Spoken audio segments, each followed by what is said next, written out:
Hello and welcome to today's Grammar Game Show. I'm your host, Will. If a toucan can, then two toucans can too. And of course, let's not forget Leslie, our all-knowing voice in the sky. Hello, everyone! Tonight we're going to ask you 3 questions about... Can! That tiny modal verb with such a range of meanings. Okay, now let's meet our contestants. Hello all, my name is Bill. And contestant number 2? It's nice to meet you. I'm Denise. Okay, let's get going. And don't forget, you can play along at home too. Round 1. Can is a modal verb with many uses. I'm going to give you the use, and you have to give me an example. Ready? Can for permission. You can sit wherever you like. Correct. Can for a request. Can Dad pick me up from school today? Correct. Can for a possibility. We can't be lost. We've got a map. Correct. Can for an ability. I can hold my breath for 2 minutes. Correct. Wow, 2 minutes, eh? Well, go ahead, prove it. What? 2 minutes, you said. Okay, if you want any points, you're gonna have to prove it. Ready? Go. And now for a surprise bonus question. True or false? Can be used to talk about typical or common behavior, just like the present simple. Well, it's not 2 minutes yet. True. Correct. Use this sentence to give us an example. John is often quite rude. John can be quite rude at times. Correct. It's not 2 minutes yet. Leslie. Good job. Can and can't are modal verbs, meaning they're always followed by an infinitive and don't change to show person or time. They are useful verbs and can be used to talk about permissions, requests and offers, possibility and impossibility, abilities, and typical behavior. It all depends on the context. 3, 2, 1. Well, now that's 2 minutes. Well done. 40 quarters of a point for you.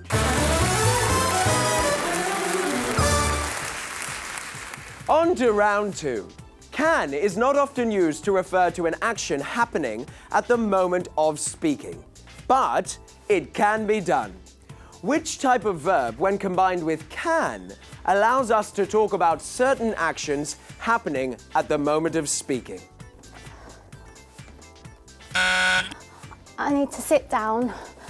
I can see stars. Can you hear ringing? 2 very good examples, but I'm still waiting for a verb form. Verbs of the senses. Leslie. Correct.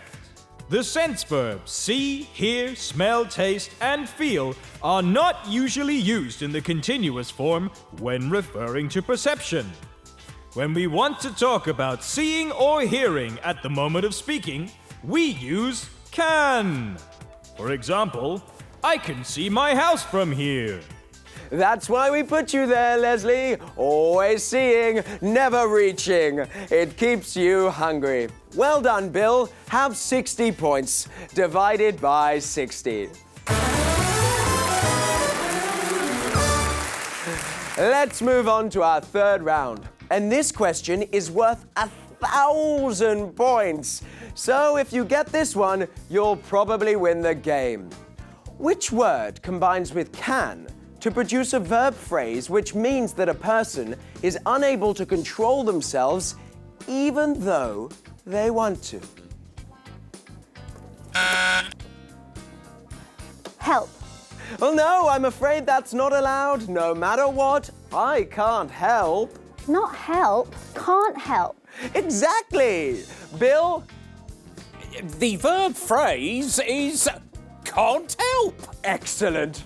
Can you give us an example?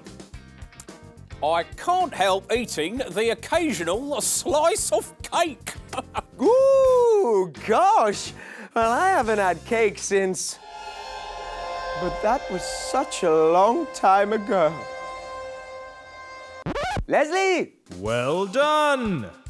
The verb phrase can't help means that despite trying, a person is unable to resist doing something. For example, I can't help calling towards my house, even though I know they can't hear me. Oh, you do make a racket, Leslie. It's like music to my ears. And that brings us to the end of today's Grammar Game Show. Let's count out the points. And the winner is... Bill! Well done! Here's what you've won. It's a candy cane.